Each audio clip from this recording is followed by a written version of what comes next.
Assalamualaikum warahmatullahi wabarakatuh. Innal hamdalillah nahmaduhu wa nasta'inuhu wa nastaghfiruh wa na'udzu billahi min shururi anfusina min sayyiati a'malina. May yahdihillahu fala mudilla lahu wa may yudlilhu fala hadiya lahu. Asyhadu an la ilaha illallah wahdahu la syarika lahu wa asyhadu anna sayyidana wa nabiyyana Muhammadan abduhu wa rasuluh. Allahumma salli wa sallim wa barik ala sayyidina Muhammad wa ala alihi wa ashabihi ajma'in. Subhanaka la ilma lana illa ma 'allamtana innaka antal alimul hakim. Rabbi shrah li sadri wa yassir li amri wahlul 'uqdatam min lisani yafqahu qawli. Allahumma la sahla illa ma ja'altahu sahla wa anta taj'al hazna was-sa'ba idza syi'ta sahla. Wala hawla wala quwwata illa billahil aliyyil azim, amma ba'd. Hadirin jemaah yang dirahmati Allah, alhamdulillah pada malam ni kita dapat bertemu. Tuan-tuan semua sihat no? Ramai tak ada cuti sekolah kok no? On the way. Kita berhenti di mana tuan-tuan? Saya tak ingat. Muka surat 26. Baris? Waqalu baik. Qala Allah Ta'ala. Kita tengok kitab kita Tafsir Nurul Ihsan jilid yang pertama. Kita berhenti di waqalu ke surat 26. Qala Allah Ta'ala waqalu, dan kata mereka itu, yakni Yahudi, tatkala dijanji akan mereka itu oleh Nabi akan neraka. Jadi bila Nabi sallallahu alaihi wasallam beritahu orang Yahudi ini akan masuk neraka, kalau dia tak beriman, tak beriman pada Nabi, tak beriman pada Allah, maka tempat mereka adalah neraka. Jadi orang Yahudi kata apa? Bila Nabi sebut tentang neraka, orang Yahudi sebut lan tamassanan naru illa ayyaman ma'dudah. Tiada kena akan kami neraka melainkan beberapa hari yang sedikit. 40 hari masa ibadah datuk nenek kami akan ajil, anak lembu, kemudian hilang ia. Jadi Yahudi kata kami ni kalau masuk neraka pun 40 hari ya. Orang Yahudi, dia pandai-pandai dia je. Kalau masuk neraka pun 40 hari saja. Dalam banyak ayat disebut. Baik, kemudian qul, katakanlah, kata olehmu ya Muhammad, attakhadhtum indallahi ahda. Adakah kamu ambil pada Allah Ta'ala itu janji dengan yang demikian itu? Yang kata masuk neraka 40 hari ni, hampa ambil janji daripada Allah ke? Adakah Allah janji pada hampa ataupun mereka ya? Baik. Fala yukhlifallahu ahdah, maka tiada menyalahi Allah akan janjinya. Kalau betul ini janji Allah, maka Allah Ta'ala tidak akan menyalahi janji. Sebab dalam Quran sebut, innallaha la yukhliful mi'ad. Sesungguhnya Allah tidak memungkiri janji. Adakah masuk neraka 40 hari ni janji yang hampa ambil daripada Allah? Am taquluna 'ala Allahi ma la ta'lamun. Atau kamu kata atas Allah barang yang kamu tiada ketahui. Ataupun hampa cakap ya. Sebenarnya memang dia bercakap ya, mana ada pun. Depa yang mendakwa kononnya disebabkan tok nenek depa dulu menyembah 40 hari anak lembu tu, maka depa fikir apa? Depa pun masuk neraka tak lama lah, 40 hari ya. Sebab tu mereka berani buat dosa. Mereka-reka ini kita sebut tak boleh kita mereka-reka sandar apa-apa pun pada Allah Subhanahu Wa Taala, menyangka bukan-bukan. Baik, kemudian bala, sebenarnya mengena akan kamu neraka dan kekal kamu di dalamnya. Kata Allah bala, bahkan kamu semua masuk neraka. Ini orang Yahudi yang tak beriman pada Allah dan Rasulnya. Man kasaba sayyi'atan, barang siapa yang mengerjakan kejahatan, maksiat, syirik dan kufur. Ini barang siapa? Siapa pun. Ini umum, sama ada Yahudi atau bukan Yahudi, umum. Barang siapa yang melakukan dosa, kejahatan, syirik ataupun kufur. Syirik ini maksud dia menduakan Allah. Dia percaya pada Allah, dalam masa yang sama ada Tuhan yang lain. Dia percaya pada Allah tapi Nabi Isa tu anak Allah, itu syirik. Percaya pada Allah tapi Nabi Uzair anak Allah, syirik. Ada apa? Orang panggil apa? Ada yang sebanding dengan Allah. Dia percaya pada Allah tapi dia juga percaya pada berhala ni adalah perantara antara dia dengan Allah. Syirik. Ini maksud dia bagi kuasa ketuhanan pada selain pada Allah. Divinity, orang putih kata. Dia bagi divinity pada makhluk. Itu dipanggil syirik tuan-tuan. Kemudian kufur ni tak beriman tu kepada Allah Subhanahu Wa Taala, tak beriman, maka dia kafir. Kufur ni maksud dia tutup sebenarnya, kufur. Kafir, kufar, ini orang yang tutup tanaman. Jadi kufur, disebut kufur ni orang yang hati dia tertutup. Itu panggil kufur. Baik, jadi barang siapa yang mengerjakan kejahatan maksiat, tak kira siapa pun, wa ahatat bihi khati'atuh, dan keliling dengannya oleh segala kejahatan daripada segala pihak yang enam, dengan bahawa mati ia syirik ataupun kafir. Jadi dia buat dosa sampai dosa tu penuh dekat dia. Wa hatat bihi khati'atuh, dosa tu menutup dia, penuh dosa lah. Dan dosa ni menutup zahir dan batin dosa. Dan dosa adalah punca masalah dalam hidup kita. Jadi dalam hidup kita banyak masalah, punca nombor satu dosa. Dalam Al-Quran Allah Ta'ala sebut, wa ma asabakum min musibatin fabima kasabat aydikum, segala benda musibah yang menimpa kamu kerana tangan-tangan kamu, kerana dosa-dosa kamu. Maknanya kalau kadang-kadang motor kita rosak, kadang-kadang kerana dosa kita. Kadang-kadang kita sakit, dosa kita. Kadang-kadang kita ditimpa musibah pada rumah ke, kereta, kenderaan, anak ke, kadang-kadang kerana dosa yang kita lakukan. Dalam Quran sebut, wa ya'fu an kathir, dan Allah Ta'ala ampunkan banyak dosa. Kebanyakan dosa yang kita buat Allah Ta'ala tak balas, sikit saja Allah Ta'ala balas. Dosa lah penyebab masalah dalam hidup. Dalam hidup kita ni penyebab masalah dosa. Dosa penyebab. Nabi SAW pernah sebut dalam hadis, innahu la yughanu ala qalbi hatta astaghfirullah fi kulli yawmin mi'ata marrah. Sesungguhnya datang satu perasaan di dalam hati Nabi, macam perasaan Nabi rasa macam terlalai. Nabi rasa terlalai sebab Nabi ni kuat ibadah dia, sentiasa sentiasa melakukan ibadah. Yuran ni maksudnya Nabi kadang-kadang Nabi rasa macam ada ketika Nabi terlalai. Sebab beberapa ketika daripada berzikir dan bersibuk isytighal an zikrillah wa muraqabati wa musyahadatuh, dan melihat hati ni sentiasa melihat kepada Allah, merasai kebesarannya. Kadang-kadang Nabi rasa macam hati Nabi ni terlalai. As-sahwu an ba'dil fatarat. Maka Nabi kata, sehinggalah aku beristighfar pada Allah sehari 100 kali. Nabi kadang-kadang bukan apa, Nabi tak buat dosa, cuma kadang-kadang bila Nabi terlupa kepada Allah, Nabi anggap itu macam satu kesalahan. Satu kesalahan bagi Nabi, sebab Nabi selalu merasai muraqabatullah, yakni pengawasan Allah. Jadi nak ceritanya, dosa ni kadang-kadang dia bagi zahir dan batin. Dalam ni disebut zahir ni, wa hatat bihi khati'atuh, dosa tu menutup kita. Sebab tu kalau kita terjebak dengan mana-mana dosa, cepat-cepat taubat, jangan biar. Sekali dia jadi masalah, nanti dia dah bertimbun-timbun banyak masalah. Hidup kita jadi tak ketuan hala. Sehingga ulama salah sebut, kalau dia terjebak dengan dosa, dia nampak perubahan pada binatang ternak dia. Nampak? Kalau dia terjebak dengan dosa, nampak binatang dia jadi lebih kasar. Kita sekarang tak naik binatang, kita naik kereta, mungkin jadi buat dosa, kereta rosak. Dia akan datang bala-bala tu. Dalam Quran sebut, walanudhiqannahum bil adzabil adna dunal adzabil akbar la'allahum yarji'un. Kami akan rasakan kamu dengan azab yang rendah, bukan azab yang pedih, supaya kamu kembali. Jadi wa ma asabaka min sayyi'atin fa min nafsik, dalam ayat yang lain, apa segala musibah yang buruk menimpa kita kerana diri sendiri. Ulama sebut apa? Fa min dzambik, kerana dosa. Elakkan dosa, tuan-tuan.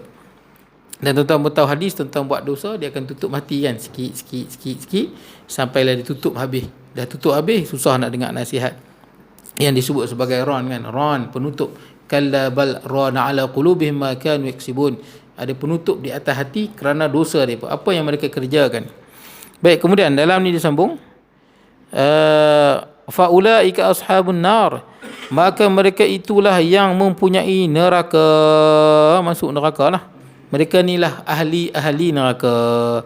Hum fiha khalidun, mereka padanya kekal sekaliannya. Siapa yang buat dosa, banyak buat dosa sampai dosa tu menutup dia, maknanya dosa sungguh lah, masuk nanti di akhirat bila ditimbang. Kalau dia kafir, memang ahli neraka lah, pasal amal ibadah dia tak ditimbang, tak diterima. Kalau dia orang yang Islam, dia akan ditimbang. Mana lagi berat? Faman saqulat mawazinu fahuwa fi 'ishatin radiyah, siapa yang lebih berat dia punya amal baik dia masuk syurga. Wa man khaffat mawazinu fa ummu hawiyah, siapa lebih berat timbalan amal buruk dia, tempat dia neraka. Baik. Jadi tuan-tuan, siapa yang banyak buruk dia ahli neraka, dan mereka kekal di dalamnya selama-lamanya. Dalam hadis Nabi ada sebut kullun nas yaghdu. Setiap manusia ni bangun pagi. Tuan-tuan bangun pagi, saya bangun pagi, semua bangun pagi. Semua bangun. Kemudian Nabi sebut fabai'u nafsuha, fabai'u nafsahu.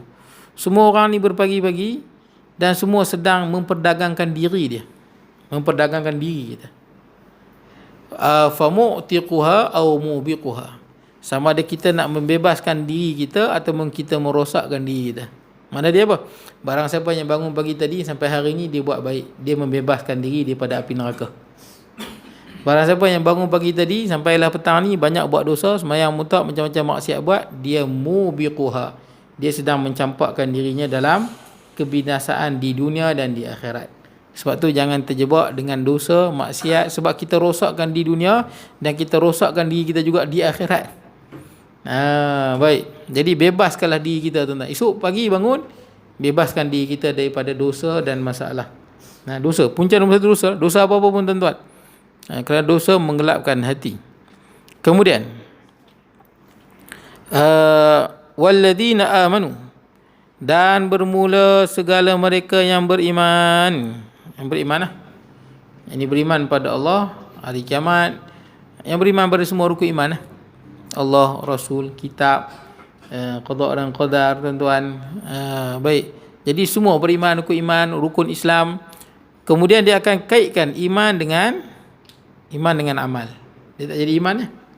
Setakat beriman dengan Allah, beriman dengan malaikat, beriman dengan Rasul, beriman dengan kitab, beriman hari kiamat, qada qadar, tapi amalan tak ada. Dia tak jadi. Sebab tuan-tuan baca ayat Quran, yang masuk syurga mesti walladzina amanu wa amilus solihat. Innal ladzina amanu wa amilus solihat. Itu banyak ayat Quran. Banyak, sangat banyak. Orang yang beriman dan beramal soleh. Beriman dan beramal soleh. Beriman dan beramal soleh. Pasal apa? Bukti keimanan itu adalah amal soleh. Bila beriman pada Allah, sudah semestinya dia akan menyembah Allah. Dia tahu Allah Ta'ala Tuhan dia. Bila beriman pada malaikat, dia menjauhi dosa. Dia tahu malaikat mencatat amalan dia. Bila dia beriman pada Rasul, dia akan ikut Rasul. Dia tahu itu Rasul itu utusan Allah. Bila dia beriman kepada hari kiamat, dia akan beramal untuk hari kiamat. Dia ada bukti amalan dia. Kan Nabi sebut apa? Al-qayyisu man dana nafsahu. Orang yang bijak ni adalah orang yang menghitung diri dia. Hitung diri. Ataupun satu terjemahan lagi, dana ni yang menundukkan nafsu dia. Saya nafsu kan, dia banyak benda dia tak suka. Mengaji, nafsu bukan suka. Betul tak? Mengaji, main jemaah, bangun tahajud, berzikir, baca Quran, apa segala amal ibadah nak diri kita tak suka. Yang boleh menundukkan diri, nafsu tu, tundukkan dia. Wa alima lima ba'dal maut, dan beramal untuk hari esok. Ni bukti dia. Tentang beriman pada hari kiamat, tuan-tuan akan buat bekalan untuk esok. Itu wa amilus solihat, buat bekalan untuk hari esok. Wal ajizu, dan orang yang lemah ni man atba'u hawa. Dia ikut segala hawa nafsu dia yang menyebabkan dia terjerumus dalam dosa. Ikut ya. Wa tamanna 'ala Allahil amani. Kemudian dia berangan pada Allah. Berangan pada Allah macam mana? Dia buat dosa, tak apalah, Allah Maha Pengampun. Tak apalah, nanti tua. Kan ada orang macam tu banyak. Nabi dah sebut lama dah. Itulah orang yang lemah. Orang yang ikut nafsu dia nak berzina, dia berzina. Nak minum arak, minum arak. Dia nak apa-apa benda dia nak buat. Nak berjudi, dia berjudi. Dia buat. Tak apalah, Allah kan Maha Pengampun. Dia berangan pada Allah. Dia berangan. Tak apalah, mungkin aku buat ni Allah ampun kot. Dia duk berangan ni. Tapi maksiat duk buat. Itu orang yang lemah. Jadi dia bukan orang yang bukti beriman. Orang yang beriman mesti dia beramal soleh. Pasal amal soleh itu adalah apa? Bukti keimanan dia. Baik, kemudian mana ni? Walladzina amanu wa amilus solihat. Orang yang bermula segala mereka yang beriman dan beramal mereka itu dengan amal-amal soleh. Beramal dengan amal-amal yang baik.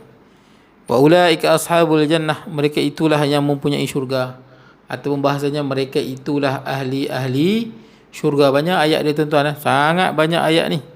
Ahli syurga ni adalah orang yang beriman dan beramal soleh. Wa hum fiha khalidun. Mereka di dalamnya kekal, sekaliannya tiada keluar dan tiada binasa. Tiap-tiap hari bertambah muda akas dunia. Berbeza dengan dunia. Akas tu maksud dia berbeza dengan dunia. Kalau dunia, kita makin lama kita makin tua. Betul tak? Dulu kita muda, kita kuat. Bila tua kita makin tak larat. Dulu mata cerah, sekarang mata dah tak apa nampak. Dulu lutut kuat kan, lutut dah tak apa kuat. Nampak? Dia dah berubah habis tuan-tuan, berubah. Pertama tuan-tuan dah sampai 40 ke atas, dia memang berubah banyak. Dia takkan sama dengan hak dulu. Walaupun orang cuba lah ni, dia buat kajian nak jadi muda kan. Tukar darah lah, tukar macam-macam dia tukar. Darah tukar, dia exercise macam-macam, sel-sel dia guna ubat-ubat. Tapi tua ni tak ada ubat tuan-tuan, itu je. Tua tak ada ubat. Tuan-tuan tengoklah orang macam mana pun bila dah tua, dia buat muka cantik lagu mana pun. Pelakon kan. Cantik. Tapi suara tua. Betul tak? Suara boleh jadi muda. Tak boleh. Ada pelakon tu, orang kata muda. Saya tak nak sebut nama dia, pelakon perempuan. Tapi suara tua kita dengar. Muka muda, suara tua. Suara tua, tangan tua, tangan. Betul kan? Tangan tua, tengkuk tua. Kalau tak pakai tudung nampak tua, muka boleh lah. Baik, yang lain tua habis tuan-tuan. Tua tak boleh. Dia berubah. Kita itu dunia tuan-tuan. Akhirat tak macam tu. Akhirat dia kekal umur 33. Tak tua-tua tuan-tuan. Hisam lagu tu tuan-tuan. Baik, itulah berbeza dunia dengan akhirat. Kekal mereka di dalamnya selama-lamanya. Jadi rugilah tuan-tuan kalau tuan-tuan mengutamakan dunia ni untuk sedap, buat maksiat kat dunia ni. Sekejap je maksiat kat dunia ni. Sedap sekejap je. Lepas tu mati nanti selama-lamanya tuan-tuan. Nafsu ni sekejap je. Tak lama pun nafsu ni. Dia bila dia dah puas habis. Sama dia tak kira nafsu apa pun. Tuan-tuan dapat je sampai masa dia puas ni tak mau. Itu saja nafsu. Dia nafsu ni ada untuk kita hidup. Tuan-tuan dengan tuan-tuan ada nafsu makan, tuan-tuan boleh hidup, boleh nafsu minum, mungkin nafsu perkahwinan, boleh dapat zuriat. Dia untuk kita hidup ya sebenarnya. Untuk kita hidup sebagai manusia. Tuan-tuan ada nafsu kepada harta supaya apa? Tuan-tuan bekerja, mencari rezeki. Tuan-tuan ada nafsu kepada kereta, ada kereta boleh bawa kita ke sana sini. Tapi bukan untuk kita turut dia sampai kita terjerumus ke dalam dosa tuan-tuan. Baik. Dia ada limit dia tuan-tuan. Dia ada limit dia. Sampai limit dia pun berhenti. Nanti bila dah puas lama sikit dia nak balik. Itu je nafsu. Dia tak ada apa-apa. Lepas dia puas betul dia nak balik. Itu saja. Tapi di akhirat tuan-tuan kekal selama-lamanya. Segala nafsu kita nak semua ada dalam tu. Baik. Kemudian janji Bani Israel. Ini janji Bani Israel. Allah Ta'ala ambil janji daripada Bani Israel. Wa idh akhazna mitsaqa Bani Israel, dan ketika kami ambil akan janji Bani Israel dalam Taurat dan kami kata. Ini Allah Ta'ala ambil janji daripada mereka. Siapa Bani Israel? Anak cucu Nabi Yaqub alaihi salam. Nabi Yaqub anak cucu dia. Jadi Allah Ta'ala ambil janji dalam kitab Taurat. Apa janji dia? Yang pertama, la ta'buduna illallah. Jangan kamu sembah melainkan Allah semata-mata. Sembah Allah semata-mata. Ini janji yang pertama. Baik, kemudian wabil walidaini ihsana, dan dengan dua ibu bapa itu berbuat baik. Subhanallah, kita tengok betapa hebatnya ayat ni. Menyembah Allah, buat baik pada ibu bapa. Betapa agungnya tuan-tuan berbakti pada ibu bapa. Banyak Al-Quran Lepas apa? Lepas je apa? Menyembah Allah, berbakti pada ibu bapa. Banyak Al-Quran tuan-tuan. Wa'budullaha wa la tusyriku bihi syai'an wa bil walidaini ihsana. Banyak ayat dia. Dan sembahlah Allah, jangan syirikkan Allah, dan berbuat baiklah pada ibu bapa. Banyak. Imma yablughanna indakal kibara ahduhuma aw kilahuma fala taqul lahumā uff. Bila salah seorang daripada mereka dah tua, kita sempat dewasa, mak ayah kita tua dah. Fala taqul lahumā uff, jangan kata tak boleh sebut Fala taqul lahumā uff. Uff ni betul. Ada orang panjang ni. Lagi panjang. Nah, sebut dia uff, tak boleh sebut. Qul lahumā qawlan karīmā, sebutlah perkataan yang baik-baik. Kemudian waqul rabbirhamhumā kamā rabbayani shaghīrā. Kemudian katalah, wahai Tuhan, rahmatilah kedua ibu bapaku seperti mana mereka rahmat aku waktu aku kecil. Pasal apa? Waktu kita kecil kita tak boleh buat apa. Betul tak? Kita kecil, bayi, mak kita lempak dalam parit mati. Betul tak? Kalau mak tak mau, ayah tak mau. Tapi ayah susah payah, mak susah payah. Waktu kita kecil tak tahu apa. Betul tak? Mak ada rahmah, sayang pada anak, ayah pun sama. Sampailah kita besar, kita ada dewasa. Allah Ta'ala ajak kita supaya mengenang jasa mengenang budi. Betul tak? Mengenang budi mak ayah. Jadi mengenang budi ni pahala dia cukup besar. Pasal mak ayah jasa daripada anak takkan boleh dibalas dengan wang ringgit. Tak boleh dibalas. Jadi dibalas ni dengan kita berbakti dan banyakkan berdoa untuk ibu dan ayah, tuan-tuan. Tu banyak ayat dia sebut supaya kita berbakti. Dan jalan berbakti pada mak dan ayah ni lah jalan yang paling mudah untuk mencapai darjat wali. Orang yang nak mencapai darjat kewalian iaitu dia berbakti pada ibu dan ayah dia. Berbakti pada ibu dan ayah sebesar-besar ibadah setelah ibadah fardu. Setelah ibadah fardu adalah berbakti pada ibu dan ayah. Itu nampak ni, lepas menyembah Allah berbakti pada ibu dan ayah. Itu yang mungkin saya pernah sebut kat tuan-tuan yang ada seorang lelaki yang bunuh orang tu kan. Dia minat seorang perempuan, dia pinang perempuan tu tak mau. Kemudian lelaki lain pinang terima. Maka dia pun sakit hati, dia bunuh perempuan tu. Dia bunuh. Pasal apa? Aku pinang, hang tak mau. Orang lain pinang, fa khataba ghairi fa qabilat. Fa adrakani hanaqun 'alaiha fa qataltuha. Aku rasa cemburu dengan dia dan aku bunuh dia. Dia tanya soalan ni dekat Ibnu Abbas. Ibnu Abbas ni sahabat Nabi dan sepupu Nabi. Yang Nabi doa, Allahumma faqihu fid din wa 'alimhu ta'wil. Dia main dalam majlis macam ni lah. Majlis lagu ni, seorang lelaki main, dia tanya soalan. Aku dah bunuh seorang perempuan kerana dia tak mau terima pinangan aku. Dia terima pinangan yang lain. Fahali min taubah. Aku ni ada peluang dah nak taubat. Bunuh orang. Dia tanya Ibnu Abbas, ada peluang nak taubat. Bunuh orang perempuan yang tak terima pinangan dia. Maka kata Ibnu Abbas, ahayun walidatuk. Mak hidup lagi tak? Soalan dia mak lah. Mak hidup lagi tak? Mak. Kata lelaki tu lah, mak tak ada. Maksud dia mak dah meninggal. Barulah Ibnu Abbas kata, tub ilallah wa akthir apa? Tub ilallah wa akthir minal a'mali salihah. Yang ni hang bertaubatlah pada Allah dengan taubat betul-betul. Banyaklah buat amal ibadah. Lelaki itu pun pergi. Kemudian anak murid Ibnu Abbas, Atha bin Abi Rabah tanya, kenapa mula-mula dia tanya, dia tak suruh taubat terus? Betul tak? Taubat pada Allah, banyakkan buat ibadah. Tapi bila dia tanya, mak ada lagi tak? Kenapa tanya yang tu dulu? Kata Ibnu Abbas, sesungguhnya kami, yakni para sahabat, la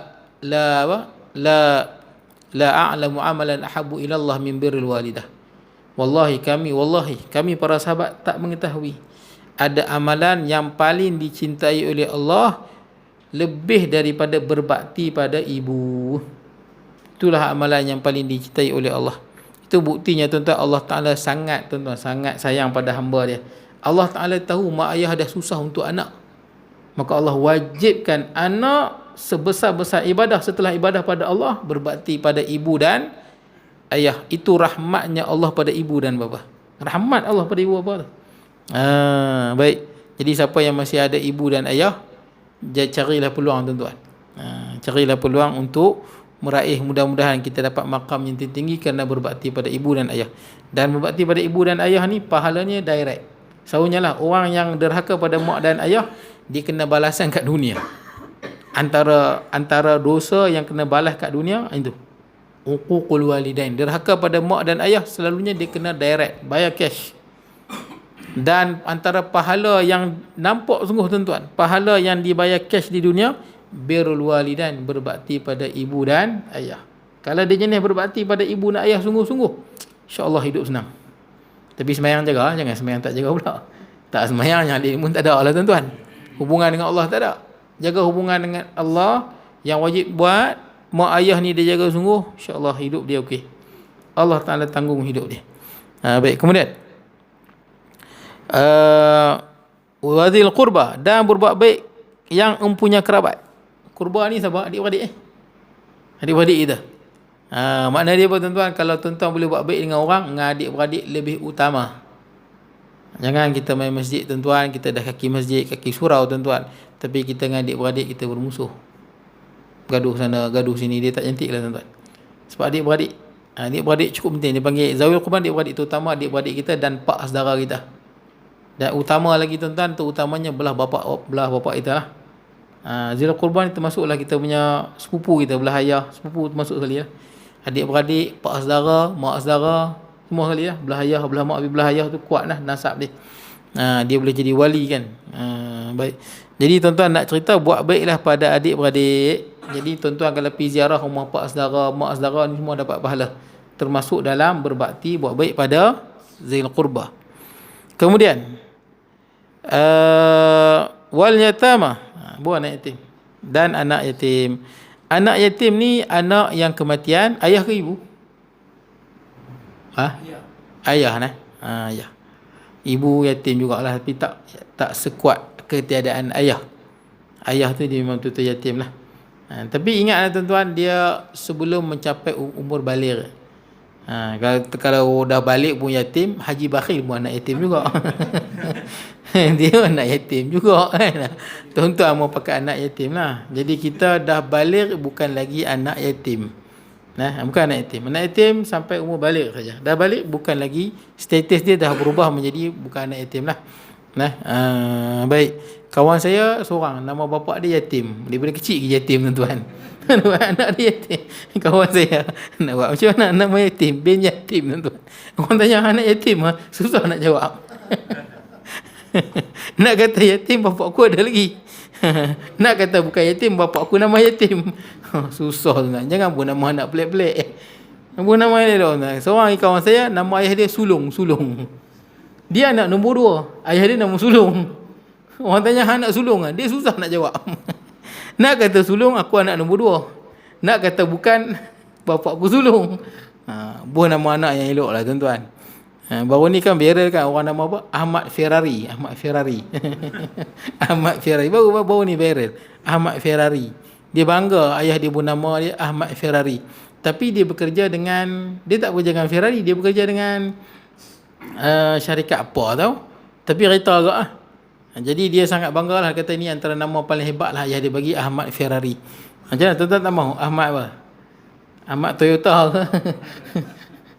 Ahmad Lamborghini ya tuan-tuan. Boleh nama elok tuan-tuan. Yang senang lah tuan-tuan, senang orang panggil, makna dia elok. Baik. Kemudian tuan-tuan, wal yatama, dan anak yatim. Wal masakin, dan segala orang miskin. Orang miskin. Allah Ta'ala ni sayang sungguh pada hamba dia, sampai Allah ingatkan, yang senang jangan lupa pada yang susah. Nampak tak Islam?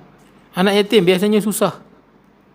Tapi tuan-tuan kena ingat, anak yatim kalau dia kaya jangan bagi zakat pula. Ada orang disilap.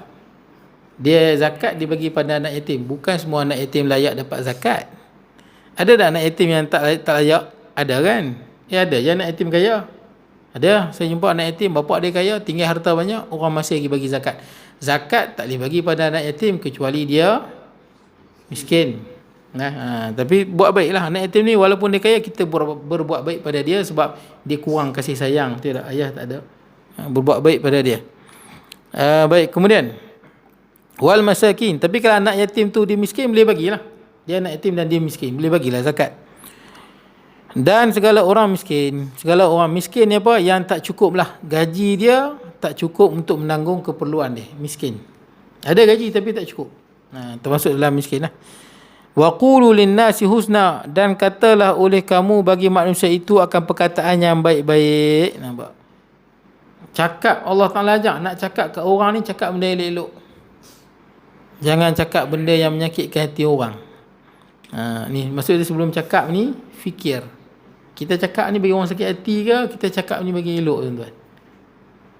Betapa Allah mengajar manusia jangan keluar perkataan yang mengguri hati orang.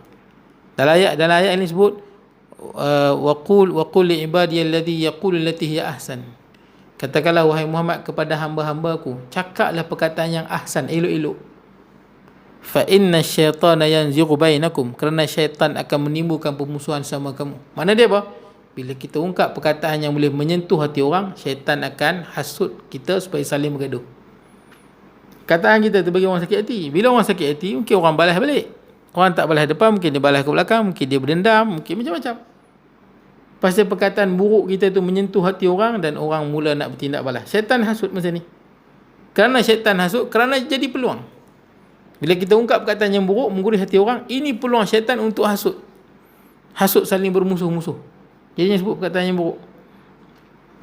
Baik, kemudian tuan-tuan, dan ada hadis sebut kan, man kana yu'minu billah wal yaumil akhir barang siapa yang beriman pada Allah dan hari kiamat, falyaqul khairan aw liyasmut. Barang siapa yang beriman pada Allah dan hari kiamat, hendaklah dia cakap benda yang falyaqul khaira. Hendaklah dia sebut benda yang baik-baik. Kalau tak boleh sebut benda baik-baik, yasmut, diam. Rasa cakap ni merapu ya, tak cakap. Bagi orang sakit hati tak payah. Kita bagi orang sakit hati lah. Saja cakap, saja nak bagi puas hati ya. Lebih baik jangan cakap. Boleh lah. Baik, kemudian. Dan daripada suruh dengan ma'ruf dan tegah daripada yang mungkar, dan membenda pada kejadian Nabi Muhammad SAW. Yang ni termasuk antara benda yang baik itu adalah amar ma'ruf nahi mungkar. Kita menggalakkan orang buat baik dan kita mencegah orang daripada melakukan perbuatan mungkar. Antaranya membenarkan yakni Nabi Muhammad SAW. Baik. Dalam ayat yang lain Allah Taala sebut dalam surah An-Nisa, la khaira fi kathirin min najwahum, dan tidak banyak la khaira, tidak ada kebaikan dalam kebanyakan bisikan-bisikan kamu yang kita duduk menyembang ni. Kita duduk menyembang kawan ni, menyembang kawan ni. Kebanyakannya tak ada kebaikan. Kebanyakan tak ada kebaikan. Illa, melainkan man amara bisadaqatin, orang yang menggalakkan saling bersedekah. Ini bagus eh? Au ma'rufin, ataupun menyuruh benda-benda yang baik. Yang ni tak apa tuan-tuan. Kalau au islahim bainan nas, ataupun perkataan dia ni dia nak memperelokkan antara dua orang yang bergaduh, ataupun dua puak yang bergaduh. Puak ni bergaduh dengan puak ni, perkataan dia nak mendamaikan. Maksudnya janganlah kita bila ada puak yang bergaduh, perkataan kita bagi jadi lagi gaduh lagi. Ini tak apa tuan-tuan. Yang lain tu, selain daripada tu banyaknya tak ada kebaikan. Kosong. Baik, kemudian wa aqimus salah, dan diri oleh kamu akan sembahyang. Sembahyang 5 waktu. Sembahyang sunat dalam ni di arahan wajib, maksudnya sembahyang 5 waktu lah. Aqimus salah, dia guna aqimus salah, dirikanlah olehmu akan sembahyang. Dia tak sebut waf'alus salah, buatlah solat. Kalau waf'alus salah, tuan-tuan boleh buat lagu mana pun. Tapi bila sebut aqimus salah, tuan-tuan kena buat seperti mana yang telah ditetapkan. Dia ada asas dia, rukun dia ada sunat dia, dan dia ada macam-macam syarat dia tuan-tuan. Itu dipanggil aqimus salah. Dirikan sembahyang seperti mana yang disyariatkan, seperti mana yang diajar oleh Nabi Muhammad sallallahu alaihi wasallam. Kau sembahyang ya tuan-tuan. Sembahyang ya tuan-tuan, kalau tak seperti mana yang Nabi ajar, sembahyang tak jadi sembahyang, dia jadi batal. Ini sebut aqimus salah. Kena mengajilah tuan-tuan macam mana cara dirikan sembahyang.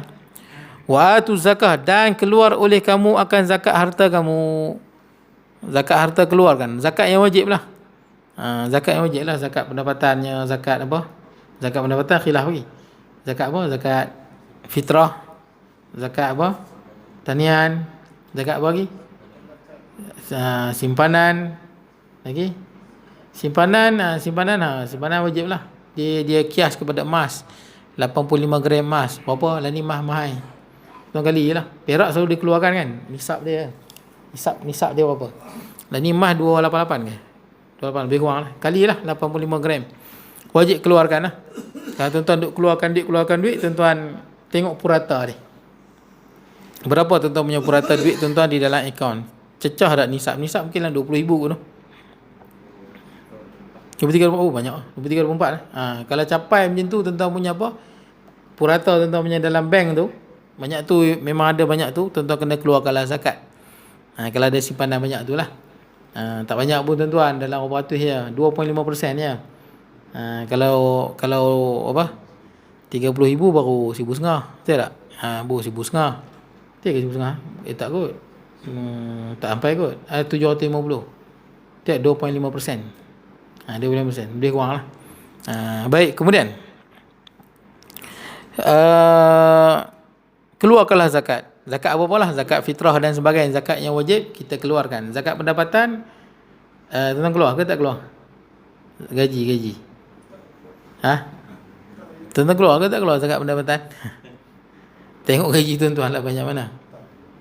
Kalau gaji tuan-tuan kumpul-kumpul cecah nisab setahun. Tadi kata apa ni? 20 apa? Kita 24,000 lah. Gaji tuan-tuan setahun dah 24,000. Masa ni terpulang kat tuan-tuan lah nak banyak tak banyak. Sebab fatwa negeri Perak tak wajib bayar. Sebab benda ni bukan ijma' di pandangan mazhab Hambali. Dipanggil mal mustafad, harta yang boleh dimanfaatkan. Jadi dipanggil gaji termasuk dalam tu lah. Jadi tuan-tuan nak keluar lah. Tak mau keluar pun tak apa, tapi gaji yang kita dapat jangan makan semua. Maksud saya, sedekahlah sikit. Boleh lah pada fakir miskin. Banyak mana supaya gaji tu berkat. Carilah fakir miskin mana, bagilah RM50 ke, RM100 ke. Banyak mana tuan-tuan mampu. Sebab dalam Al-Quran sebut wa fi amwalihim haqqul lisa'il wal mahrum. Pada harta yang kita dapat ni ada hak orang yang susah dan orang yang meminta-minta. Sebab tu gaji yang tuan-tuan dapat, peruntukkan sikit. Kalau tuan-tuan boleh keluar zakat, baguslah. Kalau tuan-tuan tak keluar zakat, tuan-tuan peruntuklah sikit pada adik-beradik yang susah ke. Boleh lah. Orang yang miskin, peruntuklah sikit 50 ke 100 supaya gaji tu berkat. Tuan-tuan gaji berkat. Gaji yang bawa kebaikan. Tuan-tuan dapat gaji itu, hidup tuan-tuan bahagia. Itu senang. Tuan-tuan dengan gaji itu, isteri tuan-tuan pun sihat, anak belajar pun pandai, tuan-tuan tak ada masalah sana sini, tuan-tuan baik dengan jiran, tuan-tuan boleh main masjid. Rezeki yang berkat, dia bawa tuan-tuan kepada kebahagiaan dan ketenangan. Kalau tak berkat, dia serabut kepala tuan-tuan. Walaupun pendapatan banyak. Baik, kemudian summa tawallaitum, kemudian berpaling kamu daripada sempurna dengan janji. Dia berpaling. Dah ambil janji, dia berpaling. Illa qalilan minkum, melainkan sedikit daripada kamu. Wa antum mu'ridun, dan bermula kamu itu berpaling sekalian daripadanya, seperti bapa kamu dahulu kala. Sikit ya tuan-tuan yang pegang pada janji ni. Kebanyakan yang lain semua berpaling daripada janji Allah. Baik, kemudian wa iz akhazna mitsaqakum, dan ketika kami ambil akan janji kamu dan kami kata, ni Allah Ta'ala ambil janji. Janji lagi ni. Maksud dia pegang sungguh-sungguh. Jangan buat. La tasfikuna dima'akum, jangan kamu menumpah akan darah kamu dengan berbunuh setengah dengan setengah. Jangan saling berbunuh-bunuhan. Ya Allah Ta'ala ambil ni. Jangan saling berbunuh-bunuhan. Wala tukhrijuna anfusakum min diyarikum, dan jangan kamu keluar akan diri kamu daripada kampung kamu. Artinya tiada mengeluar setengah kamu akan setengah daripada kampung. Maksudnya halau lah. Halau sebahagiannya ke tempat yang lain. Bermusuh, saling berbunuh-bunuhan, dan menghalau sebahagian mereka ke tempat yang lain. Baik, kemudian summa aqrartum, kemudian terima kamu akan yang demikian itu janji. Dia berterima. Bila Allah Ta'ala wajibkan mereka supaya jangan saling berbunuhan, jangan bergaduh, saling menghalau, dia berterima. Wa antum tashhadun, dan kamu naik saksi kamu atas diri kamu. Diri kamu menjadi saksi di atas perjanjian tu, supaya jangan saling berbunuh-bunuhan. Jadi tuan-tuan boleh tengok syariat Allah ni daripada dulu sampai hari ni. Mana ada syariat Allah suruh manusia berbunuh-bunuhan, suruh manusia ni berperang, suruh manusia ni apa, kacau bilau, bermusuh-musuhan. Tak ada tuan-tuan. Semua syariat Allah ni dalam, hatta sampai sekarang dalam Al-Quran, tuan-tuan cari mana dalam Al-Quran hukum Allah, undang-undang Allah yang menzalimi siapa-siapa. Hatta binatang pun tak ada tuan-tuan. Binatang pun tak ada. Dalam Al-Quran dia suruh bunuh orang kafir kan? Tak ada. Yang ada tu pun dalam peperangan. Dalam peperangan tu pun mereka serang kita baru kita bunuh. Munafik tak ada, kecuali dalam peperangan. Tak ada dalam Islam suruh kita buat kacau bilau, tak ada. Sebab tu Nabi hidup. Kenapa jadi perang? Perang Badar. Kita tengok perang Badar, perang Uhud. Bukan kerana Nabi. Kata tuan baca. Kerana orang kafir Quraisy yang buat provokasi yang melampau-lampau. Mereka yang menyerang Nabi SAW. Sebab tu dalam Quran sebut uzinal ladina yuqataluna bi annahum zulimu. Dibenarkan Nabi dengan para sahabat ni berperang kerana mereka dizalimi. Tapi kalau semata-mata Islam. Sebab tu Nabi bila sampai di Madinah, Nabi tak pergi serang orang kafir yang duduk di sekitar Madinah tu. Ramai tu. Tapi Nabi berperang dengan Quraisy. Pasal apa? Quraisy duk hantar surat mengancam nak bunuh Nabi dengan para sahabat Nabi, main serang mengejut. Itu Nabi berperang dengan Quraisy. Kalau suku lain yang menyerang Nabi, baru Nabi bertindak balas. Sama dalam itu tuan, tengok dia suruh supaya apa? Jangan berbunuh-bunuhan, jangan saling menghalau, supaya manusia boleh hidup. Itu yang tuan-tuan mengaji usul fiqh, ulama usul fiqh akan sebut. Dia kata asy-syariah ataupun at-tasyri' li maslahatil ibad. Segala undang-undang dalam Quran, dalam hadis ni yang Allah Taala buat ni semua untuk kebaikan tuan-tuan. supaya tuan-tuan boleh hidup dengan aman dan damai. Mungkin kadang-kadang kita tak suka, boleh jadi kan. Macam mudah ialah tuan-tuan, contoh. Ada tak undang-undang negara yang kita tak suka tapi dia mesti ada untuk keamanan? Ada tak tuan-tuan? Ada. Tuan-tuan naik kereta atas highway, bawa apa 110, kita mungkin suka laju lagi. Betul tak? Kadang-kadang saya pun laju lagi. Tapi kan tuan-tuan lah, kerajaan batalkan undang-undang tu. Atas highway 200 kilo, macam tu 200 boleh bawa. Kita pun takut. Betul tak? Kacau kita. Jalan kan, jalan biasa ni. Jalan biasa ni paling laju apa? 90 kan? 90 kan? Kalau jalan okey kan 90. Cuba kerajaan batalkan, okey tak apalah, jalan biasa boleh bawa laju mana pun. Depan sekolah 30 ke? Kerajaan kata susah, bawa laju mana pun tak apalah. Kita jadi susah, kita jadi takut. Walaupun kadang-kadang undang, ada ketika masa kita rasa macam susah nak tak undang-undang ni. Lampu isyarat kan, lampu isyarat. Mungkin kadang-kadang kita malas tunggu, mesti ada kan, enggak. Tapi kalau lampu isyarat tu tak ada tuan-tuan, siapa nak langgar tak kena saman. Kita pun susah. Boleh tuan-tuan boleh hidup kalau semua pakat kereta semua tak ikut lampu isyarat.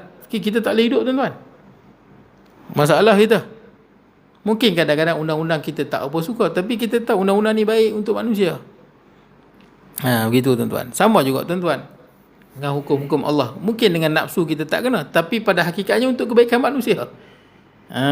Baik, kemudian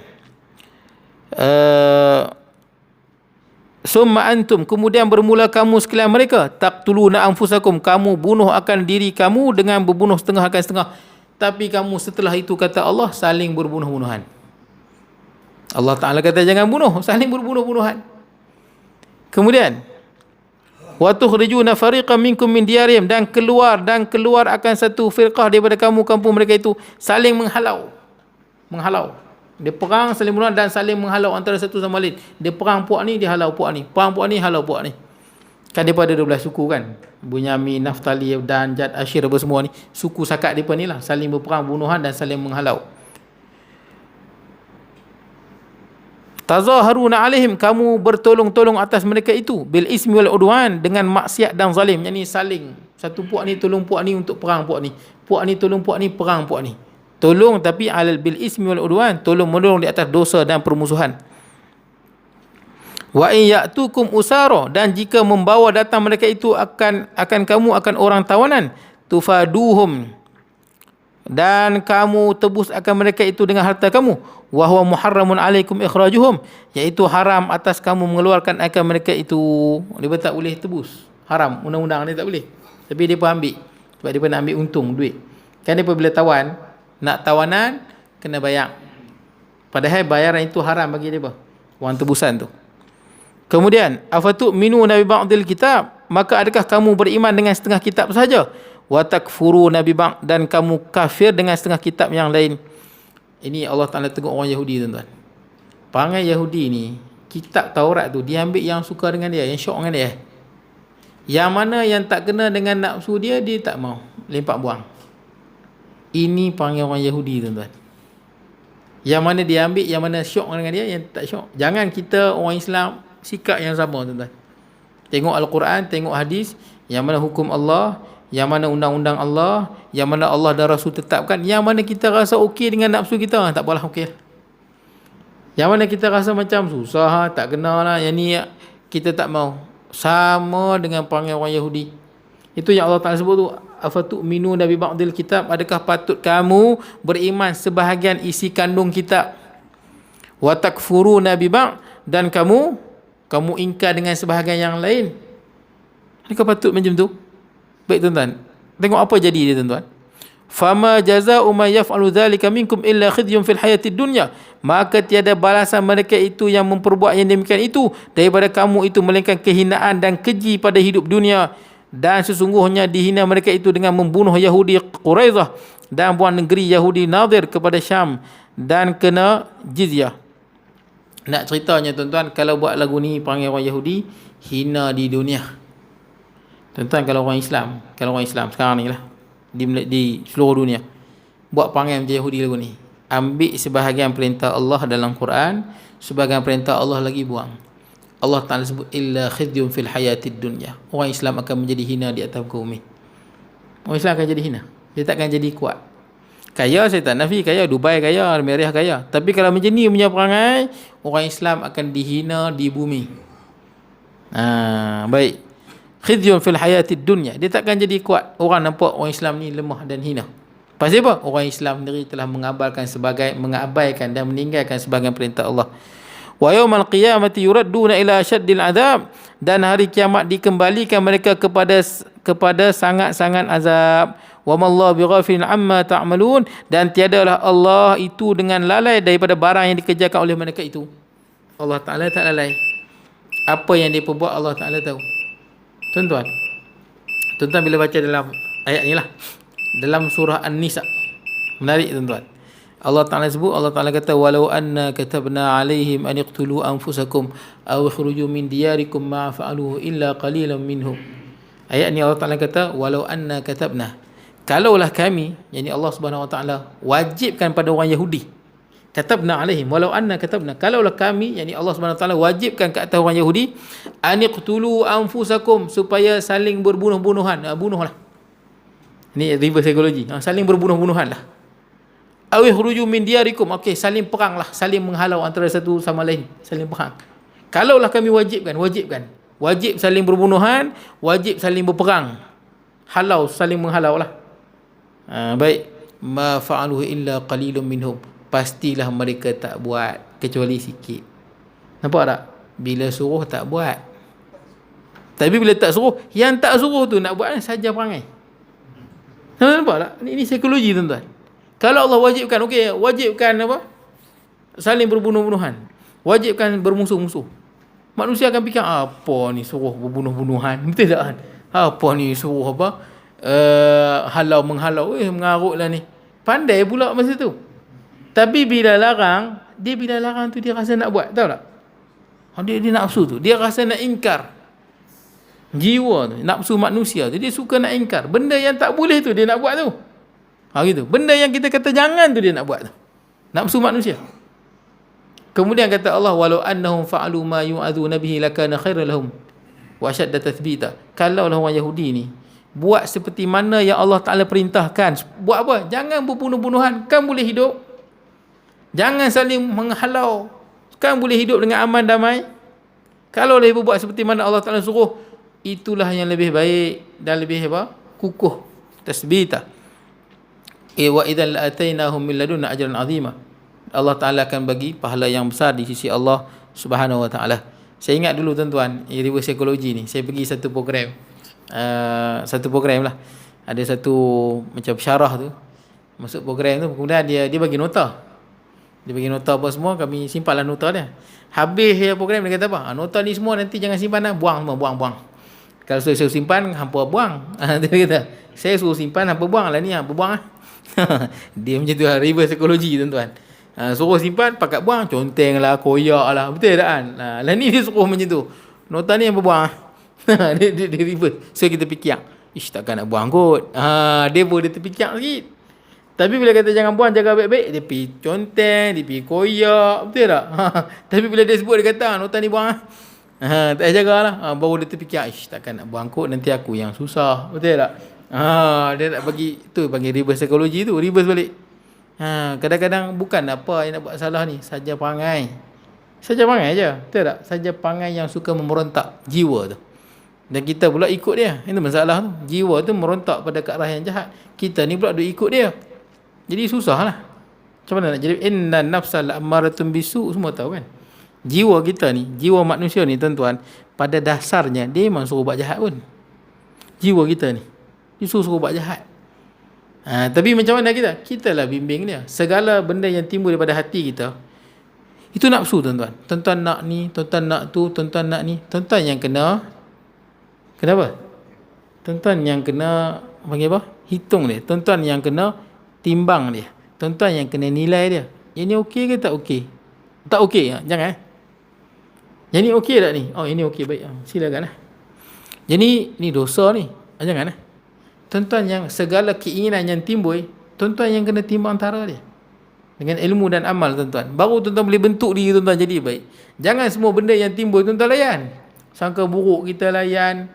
Kita punya apa? Kita nak kata apa kita layan. Nak bagi puas hati kita layan. Semua yang timbul itu semua datang daripada nafsu. Kita yang kena kawal dia tuan-tuan. Ke arah mana kita nak bawa dia. Baik. Habis tuan-tuan. Akan datang kita sambung itulah. Ulaikal ladzina ishtarul hayatad dunya. Kita baca banyak sikit tuan-tuan, takut tak habis. Kita baca sehari 2 muka ke tuan-tuan. Banyak sikit. Jadi saya ingat cukup sekadar tu. Saya mohon maaf tuan-tuan kalau ada kurangan dan sebagainya. Mudah-mudahan kita semua mendapat keampunan daripada Allah Subhanahu wa taala. InsyaAllah kita bertemu pada masa akan datang. Qul qawli hadha wa astaghfirullahal azim li wa lakum sa'ilil muslimina muslimat mu'minina wal mu'minat. Bismillahirrahmanirrahim. Allahumma ij'al jam'ana hadha jam'an tafarraqan wa ba'da tafarraqan ma'suma wa la taj'al minna shaqiyyan wa la mahmudan wa la matbuda wa sallallahu nabiyina Muhammad wa ala alihi wa sahbihi wa sallam. Alhamdulillah.